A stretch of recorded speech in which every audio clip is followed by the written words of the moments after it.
باہر بڑے بڑے کتے آزاد تھے، کالے رنگ کے۔ وہ مجھے دیکھتے مجھ پر حملہ کرنے کی کوشش کرتے۔ میرے ہاتھوں پر خراچیں تھیں، آپ نے دیکھی تھی نا؟ ارہانے زرد پڑتے رنگت سے کہتے، آج سے بسام کی جانب دیکھتے، اپنے ہاتھ آگے کیے جن پر پڑے نشان غائب ہو چکے تھے، مگر جیسے ان میں درد اب بھی اٹھ رہا تھا۔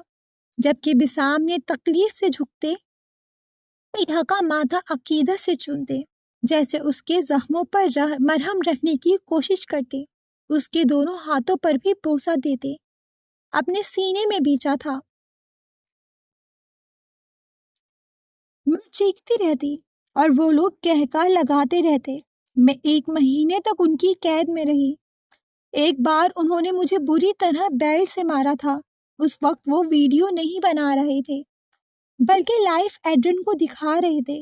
وہ چیخ رہا تھا، چلا رہا تھا، رو رہا تھا، منتیں کر رہا تھا کہ اس کی بہن کو جانے دیں، مگر وہ سب ہنس رہے تھے جیسے کوئی سرکس چل رہا ہو۔ میں روتی رہی، چلاتی رہی، تڑپتی رہی، مگر وہاں سب بے حس تھے، کسی کو بھی ہم پر رحم نہیں آیا۔ پھر آخر کار ایڈرن نے ان کے آگے ہتھیار پھینک دیے۔ وہ 10 دن میری زندگی کے اذیت ناک دن تھے۔ ہر روز ایک نئی خوفناک سزا میں مرنے کی دعائیں کرنے لگی تھی۔ سب کچھ دردناک تھا، پھر سب ٹھیک ہو گیا، مگر یہ بھی صرف چند دن کے لیے ہی تھا۔ جب بھی ایڈرن انہیں کسی کام سے منع کرتا تو اسے مینٹلی اور مجھے جسمانی ٹارچر کیا جاتا۔ میں مرنے والی ہو چکی تھی، لیکن اس رات وہ فرشتہ بن کر آئی تھی۔ اور روتے روتے اچانک سے ارہا کا چہرہ چمکا، جس پر بسام نے کے چہرے پر ناسمجھی کی لکیریں پھیلی۔ کون؟ بسام کے لبوں نے آہستہ سے جنبش کی، جس پر ارہا نے سسکی لی۔ مجھے نہیں معلوم، اس کا چہرہ نہیں دکھ رہا تھا، بلکہ وہ پوری طرح ماسک اور کوٹ میں چھپی تھی، مگر میں نے اس کی آواز سنی تھی۔ وہ لڑکی تھی، اس نے مجھے وہاں سے نکالا تھا، اور پھر روڈ پر لاتے میرے سر پر گن رکھتے کہا، اس راستے پر سیدھی بھاگتے جاؤ، رکنا مت، ورنہ گولی مار دوں گی۔ اور میں نے ایسا ہی کیا۔ پھر تم میری گاڑی سے ٹکرا گئیں، ایسا ہی ہے نا؟ بسام نے ارہا کی بات کاٹتے پرسوس سے انداز میں کہا، جس پر جہاں ارہا نے اسبات میں سر ہلایا، وہیں بسام نے گہری سانس لی۔ مطلب ارہا کو اس کے پاس بھیجا گیا تھا، مگر سوال یہ تھا ایسا کرنے والا تھا کون؟ اس کے بعد آپ کے سامنے ہیں۔ ارہا نے ہچکی لیتے اپنے آنسوؤں سے بھیگا چہرہ بسام کے کرتے پر مسلا تھا، جس پر بسام کے لبوں پر مسکراہٹ بکھری۔ تم نے پھر مجھ سے ہوش میں آنے کے بعد جھوٹ کیوں بولا؟ بسام نے ماتھے پر بر لیے ارہا کے سر کو گھورا، جس پر ارہا نے لب کچلے۔ مجھے لگا آپ میری بات کا یقین نہیں کریں گے اور مجھے واپس ان لوگوں کے حوالے کر دیں گے۔ تبھی میں نے ماں اور بہن کی کہانی سنائی تھی آپ کو، ارہا نے خفگی بھرے لہجے میں کہا، جس پر بسام نے نفی میں سر ہلایا۔ تمہاری عمر کیا ہے؟ کچھ سوچتے ہوئے بسام نے سنجیدگی سے پوچھا۔ 17۔ ارہا کی جانب سے یک لفظی جواب کچھ ہچکچاتے ہوئے آیا تھا، جبکہ بسام کو تو جیسے کرنٹ لگا تھا۔ اس نے بے یقینی سے ارہا کی جانب دیکھا۔ او گاڈ ارہا، تم نے یہاں بھی مجھ سے جھوٹ بولا۔ تم جانتی بھی ہو چائلڈ میرج غیر قانونی ہے۔ بسام نے اپنا سر پکڑتے اب کے سخت لہجے میں کہا۔ وہ خود 30 سال کا تھا اور اس کی بیوی 17 سال کی بچی تھی۔ بسام کا دل کیا اپنا سر دیوار پر دے مارے۔ وہ خود سردار تھا، جو خود چھوٹی عمر میں بچیوں کی شادی کے خلاف تھا، اور یہاں تو کہانی ہی الگ تھی۔ تو میں کیا کرتی اگر میں اس وقت آپ سے کہتی کہ میری عمر 16 سال ہے، آپ مجھ سے شادی کرتے؟ نہیں نا۔ اور ممی نے کہا تھا مسلمان بہت اچھے ہوتے ہیں، وہ اپنی عورتوں کے محافظ ہوتے ہیں۔ اگر آپ مسلم نہ ہوتے تو میں کبھی ایسا نہ کرتی۔ مگر مجھے اپنی حفاظت کے لیے ایسا کرنا پڑا۔ ارہا اب کے کچھ شرمندہ تھی، جبکہ بسام نے اسے اوپر سے نیچے تک ایسے دیکھا جیسے واقعی یقین کرنا چاہ رہا ہو کہ وہ واقعی 17 برس کی ہے، کیونکہ وہ دیکھنے میں 22-23 سال کی لڑکی لگتی تھی۔ جبکہ ارہا بسام کے ایسے دیکھنے پر خوف سے سرخ پڑی تھی اور تیزی سے اس کی آنکھوں پر ہاتھ رکھ چکی تھی، جس پر بسام بھی اپنی بے اختیاری میں کی گئی حرکت پر جھیپ سا گیا تھا۔ میں 3 دن بعد 18 کی ہو جاؤں گی، ارہا نے اب کے مغروریت سے فخریہ انداز اپناتے ہوئے کہا، جس پر بسام نے مسکراہٹ دباتے اس کی جانب دیکھتے سر جھٹکا۔ اچھا اب سو جاؤ۔ بسام نے مسکراتے ہوئے ارہا کا سر تکیے پر رکھا، جس پر اگلے ہی پل اپنا سر اٹھا کر بسام کے سینے پر رکھ چکی تھی، جیسے وہ ارہا کا کمفرٹ زون ہو۔ آپ مجھے چھوڑیں گے تو نہیں نا؟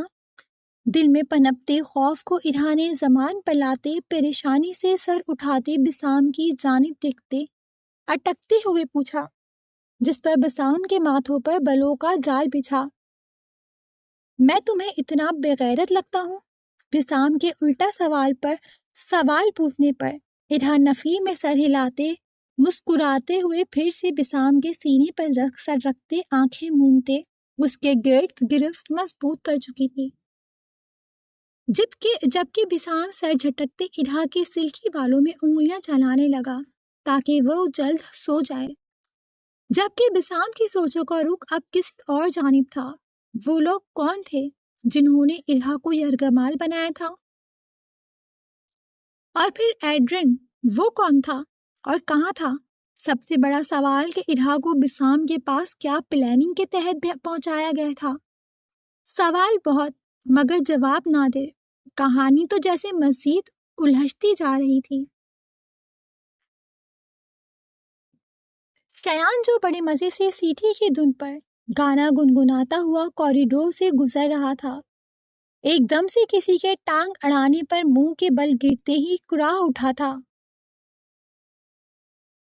جبکہ جیسے ہی اس نے پیچھے مڑ کر اس حرکت کو انجام دینے والے کو دیکھا تو حور خوار نظروں سے کمر پر ہاتھ رکھے اسے گھور رہی تھی۔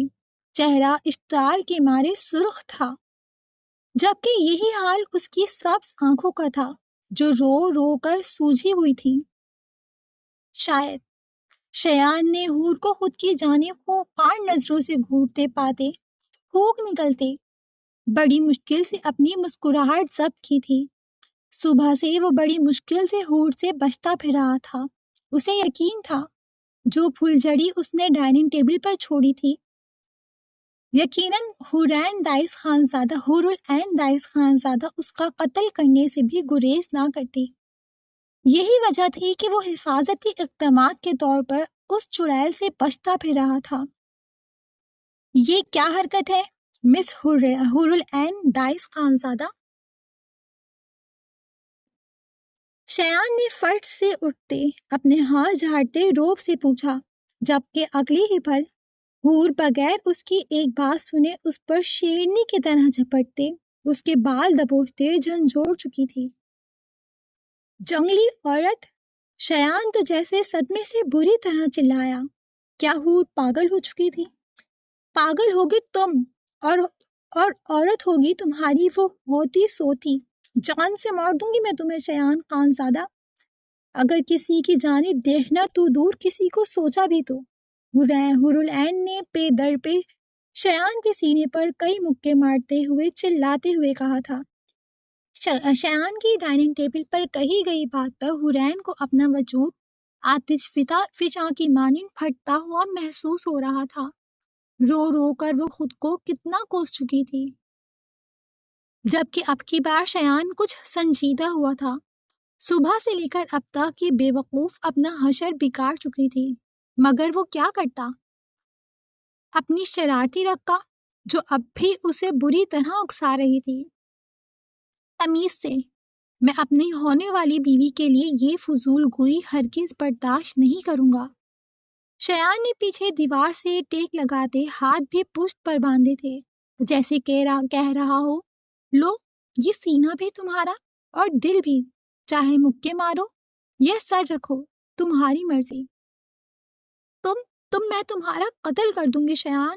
یاد رکھو میں حور العین دائس خانزادہ ہوں، جو میرا ہے اسے تا حیات میرا رہنا پڑتا ہے، چاہے پھر اس میں اس کی مرضی ہو یا نہیں۔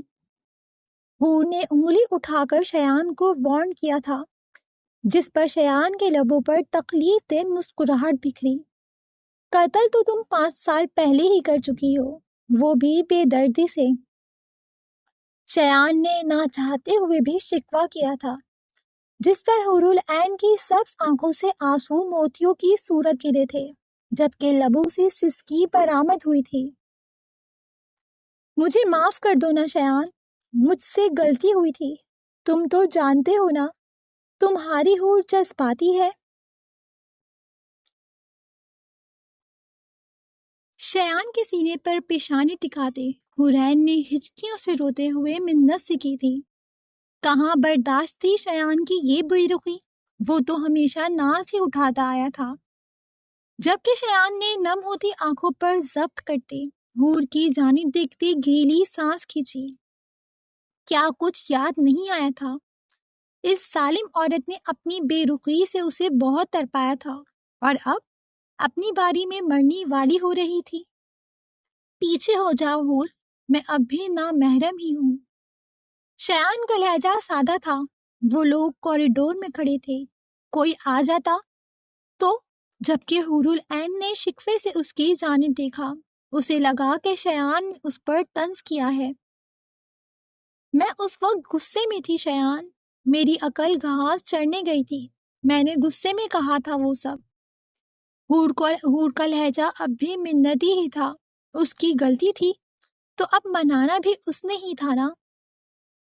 یہ جذباتیت اگر میں دکھاتا، اگر میں تم سے وہی سب کہتا جو تم نے کہا تھا، اگر میں بھی کسی تیسرے کی وجہ سے وہی سب کرتا جو تم نے کیا تھا، تو جانتی ہو تم کیا کرتی؟ یہی جو ابھی کر رہی ہو۔ شیان کا لہجہ ہر احساس سے عاری سا تھا، جبکہ حور پھوٹ پھوٹ کر رو دی۔ میں تمہیں کسی اور کے ساتھ تصور بھی نہیں کر سکتی، میں جان سے مار دوں گی تمہیں۔ حور العین کا انداز ضدی سا تھا، وہ تڑپ کر مر رہی تھی۔ مجھے پرواہ نہیں، بالکل ویسے ہی جیسے تمہیں نہیں تھی، شیان نے کندھے اچکا کر لاپرواہی سے کہا۔ ہاتھ اس نے حور کو اب بھی نہیں لگایا تھا۔ شیان، حور نے التجائیہ نظروں سے اسے دیکھتے معصومیت سے پکارا۔ جانتی ہو حور، تم نے کہا تھا میں تمہارے قابل ہی نہیں ہوں، تم مجھ جیسے سیلفش شخص کو ڈیزرو نہیں کرتی، تم ایسا شخص ڈیزرو کرتی ہو جس کے لیے تم اور تمہارے رشتے اہمیت رکھتے ہو۔ کتنا آسان تھا نا تمہارے لیے وہ سب کہہ دینا۔ تم نے جاننے کی کوشش ہی نہیں کی کہ فون کے پار تم پر مرنے والے شیان خانزادہ کو تم اپنی باتوں سے بے موت مار چکی تھی۔ کتنا آسان تھا نا تمہارے لیے خود کو کسی اور سے منسوب کرنے کی بات کرنا۔ آج میں نے کی تو تم پاگل ہونے کے در پر ہو۔ جانتی ہو میرا دل بھی یہی کیا تھا کہ تمہیں جان سے مار دوں، میرا جنون یہی کہتا تھا، مگر عشق نے کہا نہیں محبوب ہے، جانے دے۔ تم نہیں جانتی میرے لیے وہ لمحے، یہ گزرے سال کس قدر تکلیف دہ تھے۔ اگر نور کی موت کا سچ سامنے نہ آتا تو تم آج بھی اپنی بات پر قائم رہتی، ہے نا؟ شیان نے اذیت سے کہتے سوالیہ نظروں سے حور کی جانب دیکھا، جس پر وہ روتے ہوئے شرمندگی سے نظریں جھکا چکی تھی، جس پر شیان نم سا ہنس دیا۔ جانتی ہو حور، تم اور پریحان دونوں ایک جیسے ہو، سیلفش۔ تم نے وہ کیا جو تمہیں صحیح لگا بغیر میرے بارے میں سوچے، اور پریحان نے بھی وہی کیا۔ اذہان کی لاکھ کوششوں کے باوجود بھی اس کی بے رخی آج تک کم نہیں ہوئی۔ کم از کم مجرم کو سزا سنانے سے پہلے یہ تو بتایا جاتا ہے نا کہ اس نے گناہ کیا کیا ہے۔ اگر ہم نے اپنی سوچ کے مطابق اپنی بہنوں کے حق میں بولا تو تم نے بھی تو وہ یہی کیا نا، تو ہم غلط کیسے؟ شیان نے ناسمجھی سے پوچھا، جس پر حور نے لب کچلے۔ شیان، اب تو سب ٹھیک ہو گیا نا؟ اگر تم تڑپے تھے تو سکون میں تو میں بھی نہیں تھی نا. محبت صرف تم نے ہی تو نہیں کی تھی، میں نے بھی کی تھی. میں سب ٹھیک کر دوں گی، پلیز سب بھول جاؤ. حورالعین نے سسکی لے کے درمیان ایک اور کوشش کی. میری 5 سالوں کی اذیت کا حساب دو گی؟ دل لہو لہو ہے، زخموں سے چور ہے، مرہم رکھ سکو گی؟ شیان نے زخمی نظروں سے سوالیہ نظروں سے پوچھا، جس پر حور روتے ہوئے اسبات میں سر ہلا گئی تھی. میں سب ٹھیک کر دوں گی، میں مرہم رکھوں گی شان، پلیز بس ایک بار معاف کر دو، میں کان پکڑنے کے لیے بھی تیار ہوں. حور نے ہونٹ لٹکاتے سسکی لیتے ہوئے کہا، جس پر شیان کی نم ہوتی آنکھوں میں یکلش شرارت سے چمکی تھی. اب مزید گڑھے مردے اکھاڑنا بیکار ہی تھا. ان سب نے ایک دوسرے سے دوری برداشت کی تھی، ایک حادثے نے، اور پھر آئلین اور عفاف کے بیچ سچ اور جھوٹ کے فیصلے نے ایک دوسرے پہ جان چھڑکنے والے کزنز کو بکھیر کر رکھ دیا تھا. تو پھر پکڑو اور ساتھ میں اٹھک بیٹھک بھی کرو، پھر سوچوں گا. شیان نے کندھے اچکاتے شانے بے نیازی سے آنکھوں میں ڈھیروں شرارت لیے، ہونٹوں پر مچلتی مسکراہٹ ضبط کرتے لہجے کو سنجیدہ رکھنے کی پوری کوشش کرتے ہوئے کہا، جبکہ حورالعین نے آنکھوں کو بڑا کیے حیرانگی سے اس کی جانب دیکھا. تم سچ میں چاہتے ہو کہ میں کان پکڑ کر اٹھک بیٹھک کروں؟ حور کو تو جیسے صدمہ پہنچا تھا، اسے یہی لگا تھا کہ شیان منع کر دے گا، جبکہ شیان کا تو دور دور تک ایسا کوئی ارادہ نہیں تھا. وہ بڑے مزے سے سر اسبات کی صورت ہلا چکا تھا. جلدی کرو، میں لیٹ ہو رہا ہوں. معافی چاہیے نا؟ تو شاباش، جلدی کرو. شیان نے آنکھیں گھماتے اسے اٹھک بیٹھک کرنے کا اشارہ کیا کہ اپنی سزا مکمل کرو، جس پر حورالعین نے منہ بناتے کان پکڑتے اٹھک بیٹھک شروع کی تھی. اور شیان مزے سے دیوار سے ٹیک لگائے کھڑا گن رہا تھا. اس کا ماننا تھا کہ جس طرح آج کے دور میں مرد اور عورت کو برابری کا درجہ ملتا ہے تو سزا بھی برابری کی ملے.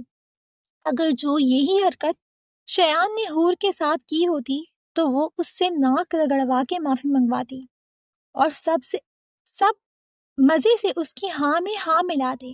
اس نے تو پھر بھی کم سزا دی تھی. شیان نے سوچتے ہوئے کندھے اچکائے. 1 2 3 4. آؤچ. وہ جو مزے سے آنکھیں گھماتے سینے پر ہاتھ باندھے حورالعین کو اٹھک بیٹھک کرتے گن رہا تھا، اچانک سے اڑتی ہوئی چپل اپنے کندھوں پہ پڑتے دیکھ کر ایک دم سے چیخا، جبکہ حورالعین بھی ہڑبڑا کر اٹھی تھی. سامنے ہی زیان غصے میں کھڑا شیان کو گھور رہا تھا. بدتمیز، گدھے، بے شرم انسان، شرم آ رہی ہے؟ یہ کیا حرکت ہے؟ زیان نے آگے بڑھ کر شیان کو لنتھن کرتے شرم دلانے کی کوشش کی تھی، جس پر شیان نے منہ بنایا تھا.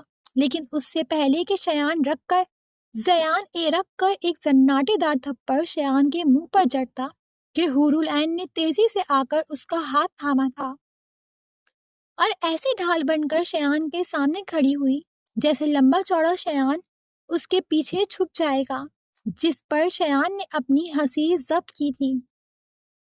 بابا، اس کی غلطی نہیں ہے، میں خود ہی کر رہی تھی. حور نے منمناتے ہوئے زیان کو دیکھا. اتنی مشکل سے تو شیان مانا تھا، پھر خفا ہو جاتا تو؟ جبکہ زیان نے نفی میں سر ہلایا. خبردار، اس 2 نمبر شخص کے پیچھے اوٹ پٹانگ حرکتیں کی، اس کی ٹانگیں توڑ دوں گا اور تم منہ توڑ دوں گا اگر آئندہ میری بیٹی کو تنگ کیا تو. آئے بڑے گدھے کہیں کے. زیان نے حور کو سینے سے لگاتے اس کے سر چوما اور شیان کو گھور کر دیکھا، جبکہ حور نے پریشانی سے منہ بنائے کھڑے شیان کو دیکھا جو اس کی جانب خفا نظروں سے دیکھ رہا تھا. حور رومانسی سی ہوئی تھی. ہاں، رکھیں اپنی بیٹی کو اپنے پاس، میں تو ستیلا ہوں نا، سب کو میں ہی ملتا ہوں. ہاں. شیان منہ بناتے آنکھیں گھماتے خفا نظروں سے زیان کو دیکھتے، ایک گہری چمکتی نگاہ حور پر ڈالتے پیر پٹکتے وہاں سے چلا گیا تھا. بابا، وہ تنگ کر رہا ہے۔ اگر ایسے ہی اسے کسی اور سے شادی کرنی ہوتی تو کب کی کر چکا ہوتا۔ پریشان کر رہا ہے بس میری بیٹی کو۔ اور یہ کیا حال کر لیا ہے میری گڑیا نے اپنی اتنی پیاری آنکھوں کا، پاگل ہو۔ زیان نے حور کی بات کاٹتے افسوس سے حور کی جانب دیکھتے اس کا سر تھپتھپاتے شیان کا راز فاش کیا، جس پر حور نے خود پر افسوس کیا۔ کیا ضرورت تھی اتنا ریئیکٹ کرنے کی؟ میرا بیٹا 5 سال آپ کی بے رخی جھیلی ہے، بدلہ لے رہا ہے۔ اس معاملے میں یہ آپ کے بابا جان دائس پر چلا گیا ہے، جب تک بدلہ نہ لے لے سامنے والے کو بخشتا نہیں ہے، زیان نے ہنستے ہوئے کہا، جس پر حور جھیپ سی گئی۔ میرا بیٹا آپ سے بہت محبت کرتا ہے حور بیٹے۔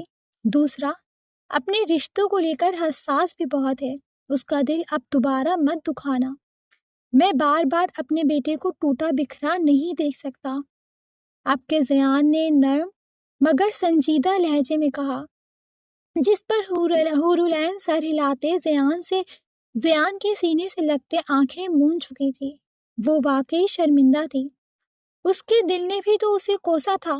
وہ خود کون سا سکون میں تھی، جبکہ زیان نے اس کا سر تھپتھپاتے سکون کا سانس لیا تھا۔